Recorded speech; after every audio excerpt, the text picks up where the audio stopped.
Anak-anak generasi zaman sekarang ternyata lebih bodoh dibandingkan dengan generasi sebelumnya. Ini bukan tuduhan Sobat Jiwa, ini adalah hasil riset nyata dari seorang neuroscience. Gimana menurut kalian Sobat Jiwa? Kamu setuju atau nggak setuju dengan hasil riset ini? Nah, sebelumnya, coba kita cek dulu beberapa video yang ada berikut ini. 60 dikali 60 dikali 60 berapa? Apa? Berapa? 1.200.000. Tolong kaki saya sakit. 1.200.000 60 kali 60. Hidup Jokowi! Berapa? 120.000. 120.000. 1.200. 60 dikali 60 berapa? 60 kali 60 120. Ih, nanti 60 kali 60 sabar dua. 1.200. Iya. 1.200. Bukan, sabar. Nah, coba. 60 kali 60. 12.000. 120.000. Saya akan lawan. 60 kali 60. Di Tuhan. 12. So, gimana menurutmu video tadi Sobat Jiwa? Kecerdasan ini ternyata diteliti oleh seorang pakar neuroscience, Jared Cooney Horvath, yang menerbitkan buku berjudul Digital Delusion, di mana dia membahas apa yang menyebabkan penurunan kecerdasan di generasi baru, dan gimana bisa generasi masa depan kita semakin bodoh. Nah, menarik topik yang kita bahas hari ini. Oke, tanpa berlama-lama, langsung aja kita masuk ke materinya di video hari ini. Sobat Jiwa, sejak akhir tahun 1800-an, para peneliti mencatat kalau dari generasi ke generasi, manusia itu semakin kesini itu makin cerdas sebenarnya. Setiap generasi baru yang dilahirkan, mulai dari generasi baby boomer yang lahir pasca Perang Dunia, dan kemudian dilanjutkan oleh Gen X sampai ke generasi milenial. Itu tercatat selalu ada peningkatan kecerdasan yang signifikan dibandingkan dengan yang sebelumnya. Dan peningkatan kecerdasan ini dipengaruhi oleh satu hal yang sederhana, yaitu institusi sekolah. Ini make sense banget. Kenapa? Karena orang tua zaman dulu, yang zaman perang dulu, itu kebanyakan mereka nggak punya akses ke dunia pendidikan. Banyak dari mereka yang cuman lulusan SD, atau bahkan nggak lulus SD sama sekali. Kemudian generasi setelahnya, yaitu Gen X, mulai mendapatkan akses pendidikan. Dan di generasi milenial, aksesnya jauh mulai lebih luas. Banyak milenial yang sudah bisa mengakses pendidikan sampai di bangku kuliah dengan lebih mudah. Tapi, apa yang terjadi dengan Gen Z dan juga Gen Alpha saat ini? Nah, di sini anomalinya. Gen Z tercatat sebagai generasi pertama yang mengalami penurunan skor kecerdasan. Untuk para Gen Z, jangan marah dulu ya. Sabar dulu dan coba dengari dulu fakta-faktanya. Kecerdasannya diukur dari apa, Sobat Jiwa? Pertama, diukur dari literasi, yaitu cara memahami suatu informasi. Kemudian yang kedua, dari numerasi, atau kemampuan mengolah angka. Nah, ada lagi kemampuan menyimpan memori, kemudian kemampuan untuk fokus dalam rentang waktu yang lebih lama, dan ini yang juga cukup penting ya, kemampuan untuk memecahkan masalah atau problem solving. Nah, kalau kita cek, dan kalau kita lihat dari konten yang diputar di awal video tadi, Sobat Jiwa, benar nggak kira-kira kecerdasan generasi sekarang itu menurun? Kita nggak perlu jauh-jauh untuk lihat data riset sebenarnya, Sobat Jiwa. Coba deh, kamu lihat Gen Z dan juga Gen Alpha yang ada di sekitarmu. Pasti kamu nggak kan? Kalau penurunan kecerdasan ini adalah masalah nyata di Indonesia. Kayak kemarin ya, baru aja saya ngajak anak saya liburan ke Bali, dan saya ngajarin anak saya tentang perkalian. Nah, saya pribadi ngalamin banget gimana challenging-nya anak-anak zaman sekarang untuk belajar numerasi. Belum lagi, kalau misalnya kita perhatikan Sobat Jiwa, anak-anak zaman sekarang itu susah banget untuk fokus. Susah untuk menerima bentuk informasi yang panjang. Daya ingat jangka panjang mereka itu tidak terlatih sejak dari awal. Informasi yang masuk ke dalam kepala mereka, itu kayak masuk dari kuping kiri, kemudian keluar di kuping kanan. Tanpa ada jejak memori yang kuat. Kenapa hal itu bisa terjadi? Karena terbiasa disuguhkan dengan kemudahan teknologi. Nah, pertanyaannya, apakah sistem pendidikan kita yang sudah rusak, atau faktor lain yang menyebabkan penurunan kecerdasan ini? Yuk kita jawab di chapter berikut. Kalau misalnya kita bicara penurunan kecerdasan yang dialami generasi sekarang, pasti banyak orang yang akan langsung menyalahkan sistem pendidikan, ya kan? Banyak yang mengeluh, sekolah-sekolah kita sudah ketinggalan zaman, kurikulumnya terlalu kaku, atau metode pengajarnya membosankan. Atau yang lebih parah lagi, kualitas gurunya sudah tidak relevan lagi dengan kebutuhan zaman modern ini. Nah, kritik ini sebenarnya valid banget Sobat Jiwa. Tapi, nggak sepenuhnya itu menjadi kesalahan dari institusi pendidikan. Ahli neuroscience yang meneliti tentang kecerdasan manusia, Jared Cooney Horvath, itu bilang bahwa penyebab utamanya justru bukan sistem pendidikan atau sistem sekolah. Kalau diteliti lebih dalam lagi, memang ya sistem sekolah saat ini beda dengan sistem yang dijalankan di 20 atau bahkan 50 tahun yang lalu, yang berhasil meningkatkan kecerdasan di setiap generasi. Tapi ada yang lebih mempengaruhi penyebab penurunnya tingkat kecerdasan anak-anak kita, Sobat Jiwa. Dan ini adalah hal yang sekarang ini sudah menetap atau bahkan boleh dibilang paling dekat dengan kehidupan anak-anak kita. Yaitu apa? Masuknya smartphone dan juga koneksi internet. Loh, bukannya bagus ya, Fen? Kalau teknologi canggih dimasukkan ke sistem pendidikan. Nah, justru di sini, Sobat Jiwa.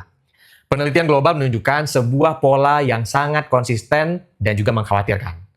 Di negara manapun, dari belahan bumi barat sampai timur, saat teknologi digital bergeser dari cuma sekedar alat bantu pendidikan menjadi pusat dari segala aktivitas belajar mengajar, skor perkembangan kecerdasan anak malah merosot tajam. Bukannya jadi pendukung kecerdasan, teknologi digital justru merusak konsentrasi dan juga pemahaman mendalam pada anak-anak kita. Di Indonesia sendiri misalnya ya, walaupun teknologi belum merata masuk ke sekolah-sekolah, justru teknologi tersedia sangat luas bagi anak-anak kita ketika mereka berada di rumah. Sekarang sudah normal banget kan, ada anak yang ketagihan gadget. Atau bahkan ada orang tua yang supaya anaknya nggak nangis, malah dikasih gadget biar anteng.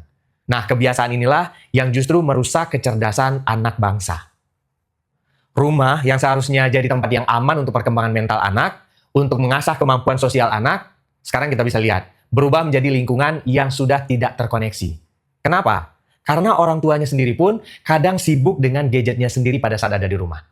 Maka anaknya mau nggak mau melihat orang tuanya dan jadi ikut sibuk scrolling berjam-jam nontonin konten pendek kayak Reel, TikTok, atau segala sesuatu yang ada di media sosial dan bahkan menerima banyak informasi yang tidak layak dari layar handphone.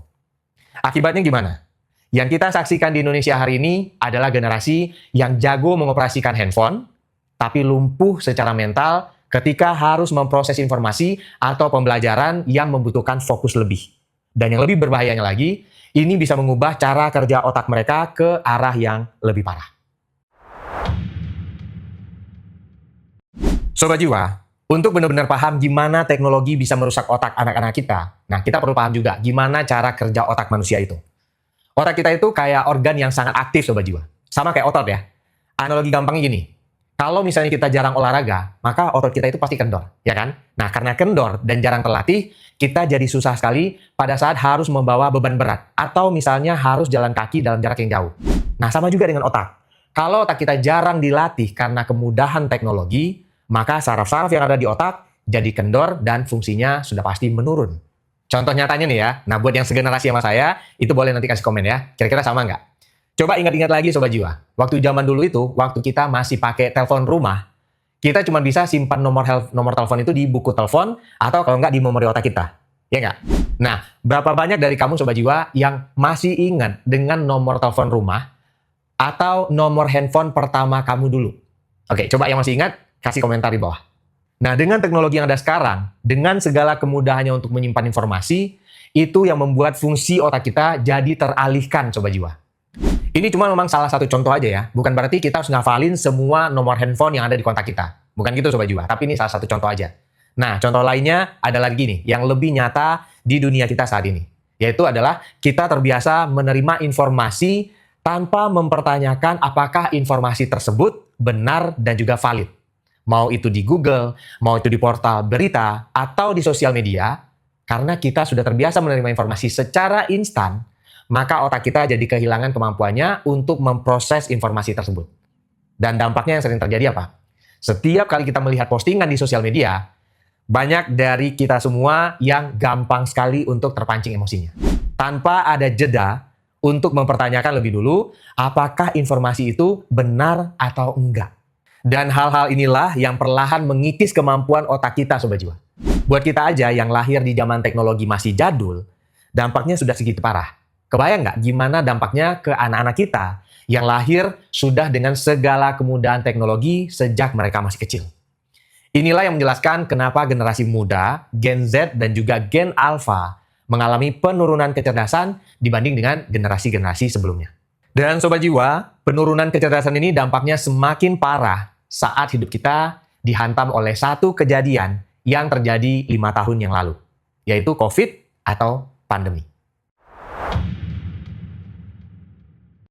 Sobat Jiwa, dampak kerusakan otak sekarang, kalau misalnya kita lihat jejaknya ke belakang, nah ini bisa kita cek ke masa pandemi. Kenapa dengan pandemi? Kita semua ingatkan ya, gimana semua orang terpaksa atau dipaksa migrasi ke digital karena karantina. Nah, buat kamu yang belum nonton gimana pandemi segitu berdampaknya ke kehidupan kita setelahnya, kamu bisa coba nonton video yang ini. Kamu bisa langsung klik videonya atau cek linknya di kolom deskripsi. Di zaman pandemi, semua pembelajaran terpaksa dilakukan secara online. Nah, di saat yang sama, salah satu perusahaan teknologi besar, mereka merilis perangkat laptop ukuran kecil atau yang kita kenal sebagai Chromebook di generasi awal. Laptop itu pada awalnya didesain memang bukan untuk anak-anak sekolah sih sebenarnya, tapi dirancang khusus sebagai alat penunjang bisnis buat pekerja kantoran atau pelaku bisnis yang sering traveling dan butuh laptop kecil yang praktis. Asumsinya, Chromebook ini akan laku banget di pasaran, karena selain kecil, ringan, dan harganya juga terjangkau. Tapi kenyataannya, penjualannya justru gagal total dan nggak laku di pasaran. Pekerja kantoran dan juga pebisnis menganggap laptopnya kurang bagus untuk menunjang bisnis mereka, karena dianggap speknya kurang. Nah, untuk menghindari kerugian, laptop-laptop tadi itu di-packing ulang, kemudian diubah tampilannya, dan dipasarkan secara besar-besaran ke sekolah-sekolah di seluruh dunia. Dan salah satunya sampai ke Indonesia saat pandemi.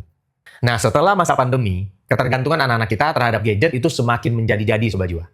Data dan riset menunjukkan di mana pandemi menjadi titik balik yang meningkatkan angka screen time anak-anak kita secara drastis. Di Indonesia sendiri, beberapa riset mencatat bahwa durasi penggunaan gadget di kalangan anak dan juga remaja yang tadi berada di kisaran 3 jam per hari, itu melonjak drastis jadi 6-8 jam per hari selama masa pandemi. Bahkan data kesehatan nasional memperlihatkan hubungan kecanduan gadget dan kesehatan mental pada anak itu melonjak tajam lebih dari 2 kali lipat dibanding sebelum pandemi. Terus, kalau keadaannya sudah serumit ini, apakah kita harus menyerah dan juga membiarkan kecerdasan anak-anak kita menurun? Nah, lanjut kita akan bahas apa sih hal sederhana yang bisa kita lakukan supaya kita dan juga anak-anak kita bisa bebas dari yang namanya penjajahan digital. Nah, Sobat Jiwa, kalau misalnya kita lihat di negara-negara kayak di Jepang dan juga di beberapa kawasan yang di Skandinavia ya, mereka sudah sadar tentang hal ini lebih dulu. Negara-negara kayak Swedia, Norwegia, dan juga Jepang, dulunya adalah pionir yang membagikan gadget, tablet, dan juga laptop ke setiap meja kelas dengan keyakinan bahwa teknologi adalah masa depan dari pendidikan. Tapi, Sobat Jiwa, setelah bertahun-tahun menjalani digitalisasi pendidikan, akhirnya mereka dihadapkan pada kenyataan pahit. Mulai dari skor literasi, numerasi, dan juga kemampuan berpikir kritis anak-anak mereka justru menurun sangat drastis. Menyadari kesalahan fatal itu, akhirnya pemerintah di negara-negara tadi mengambil langkah yang sangat berani. Di Swedia dan juga Norwegia, pemerintah secara resmi memberlakukan aturan ketat sampai melarang total untuk penggunaan smartphone di lingkungan sekolah. Kemudian menarik kembali buku-buku cetak fisik dan mewajibkan anak-anak di usia dini terutama hidup tanpa gadget atau zero screen time. Menteri Pendidikan Swedia bahkan dengan sangat terbuka mengakui bahwa gelombang digitalisasi sekolah yang dibuka besar-besaran di masa lalu itu adalah sebuah eksperimen yang gagal yang dilakukan tanpa landasan riset yang matang. Dan begitu juga yang ada di Jepang. Kesadaran kolektif masyarakatnya mulai bergerak kembali ke metode tradisional. Kemudian mereka menyadari bahwa kecepatan teknologi tidak pernah bisa menggantikan ketajaman nalar yang diasah lewat cara-cara tradisional. Nah, apakah kita, negara Indonesia, juga perlu melakukan hal yang sama? Apakah itu artinya kita harus balik lagi ke cara lama dan menghilangkan cara belajar yang baru? Mungkin kalau di kita agak susah ya Sobat Jiwa, karena sudah terlanjur kecanduan, ya nggak? Dan kebijakan yang ada di negara kita juga masih nggak serius dalam menangani hal ini. Nah, cara tradisional itu tetap ada, cuman dengan kemajuan teknologi yang ada, cara baru harusnya diajarkan hanya sebagai tambahan. Karena balik lagi sebenarnya Sobat Jiwa, semua kemudahan teknologi yang kita punya itu seharusnya jadi alat bagi kita sebagai manusia. Bukan manusianya yang diperalat oleh teknologi. Benar nggak? Nah terus kalau misalnya sudah terlanjur separah itu, sekarang kita mesti gimana nih, Fen? Nah, semuanya harus dimulai dari rumah kita masing-masing. Pertama, kita harus mengembalikan apa yang disebut oleh pakar neuroscience sebagai unsur friction atau tantangan mental ke dalam kehidupan sehari-hari anak kita. Selama bertahun-tahun kita tahu kan bahwa teknologi itu dirancang untuk menghilangkan segala bentuk kesulitan. Nah, semuanya dibikin instan, cepat, dan juga mudah tanpa hambatan. Padahal kalau boleh dibilang, secara fisik dan juga spiritual, manusia itu hanya bisa bertumbuh dan menjadi kuat justru ketika mereka melewati proses yang tidak mudah. Nah, contoh praktikalnya gimana? Mulai dari sekarang, jangan terlalu gampang untuk kasih gadget kalau anak kita lagi rewel. Kalau anak kita lagi ngerasa boring atau misalnya rewel, biarkan mereka merasakan emosi itu, kemudian mereka mengenalinya. Karena kalau misalnya mereka bisa mengenali emosi itu, maka disitulah kecerdasan emosionalnya bisa berkembang, Sobat Jiwa. Kalau misalnya anak kita lagi bosan, biasanya malah muncul ide-ide kreatif untuk bisa bermain melawan kebosanannya itu. Itu langkah yang pertama. Terus langkah yang kedua gimana? Biasakan anak-anak kita untuk kembali lagi membaca buku-buku fisik. Dorong mereka untuk membaca cerita dan juga pengetahuan di dalam buku itu, terus arahkan mereka untuk menceritakan ulang apa yang sudah mereka baca. Nah, hal kayak gini bisa membuat literasi dan juga pemahaman anak kita menjadi semakin berkembang. Dan langkah selanjutnya yang nggak kalah penting adalah dengan meniru ketegasan yang sudah mulai diterapkan oleh negara-negara maju tadi. Kita harus berani, Sobat Jiwa, untuk membuat batasan waktu atau screen time yang sangat ketat dan juga konsisten di rumah kita masing-masing. Dan untuk anak-anak usia dini, prinsip terbaik yang harus dipegang adalah zero screen time. Karena sebenarnya nggak ada alasan logis yang valid kenapa seorang anak balita atau anak usia dini membutuhkan layar digital untuk proses tumbuh kembang mereka. Teknologi di usia tersebut bukan jadi alat untuk belajar. Itu malah jadi candu yang bisa merusak fokus mereka sebelum fokus mereka sempat terbangun dengan baik. Nah, perubahan besar kayak gini pasti nggak akan mudah tentunya, Sobat Jiwa. Anak-anak kita yang sudah terbiasa hidup di dalam dunia yang serba instan, pasti akan protes, pasti akan merasa bosan, dan bahkan mereka akan marah ketika ada batasan-batasan yang mulai diterapkan. Tapi disinilah peran keteguhan hati kita sebagai seorang orang tua itu diuji. Kita harus ingat bahwa tugas kita di dunia ini bukanlah menjadi teman yang selalu memanjakan mereka dengan kesenangan, tapi menjadi penjaga dan juga pembimbing yang bisa mengarahkan mereka dan juga menyiapkan mereka untuk bisa menjadi manusia yang tangguh, cerdas, dan juga merdeka secara mental begitu mereka tumbuh dewasa nanti. Sobat Jiwa, kita perlu ingat satu hal. Kalau teknologi itu ada untuk menjadi alat yang mempermudah kita. Bukan kita yang diperalat. Ingat itu ya.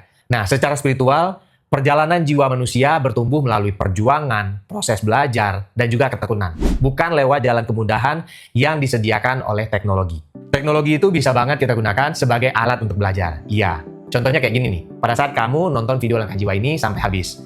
Tapi balik lagi, kamu bisa berkembang atau enggak, itu tergantung dari kemampuan untuk terus belajar, mengambil manfaat yang lebih baik untuk dirimu dan juga untuk keluargamu. Nah, gimana Sobat Jiwa? Gimana pandangan kamu tentang hal ini? Apakah kamu siap untuk mulai membatasi gadget demi masa depan anak-anak kita? Tulis pendapatmu di kolom komentar. Dan jangan lupa juga untuk bagikan video ini ke orang-orang yang kamu sayang. Terima kasih sudah menyimak video ini sampai akhir, dan sampai jumpa lagi di konten Langkah Jiwa berikutnya.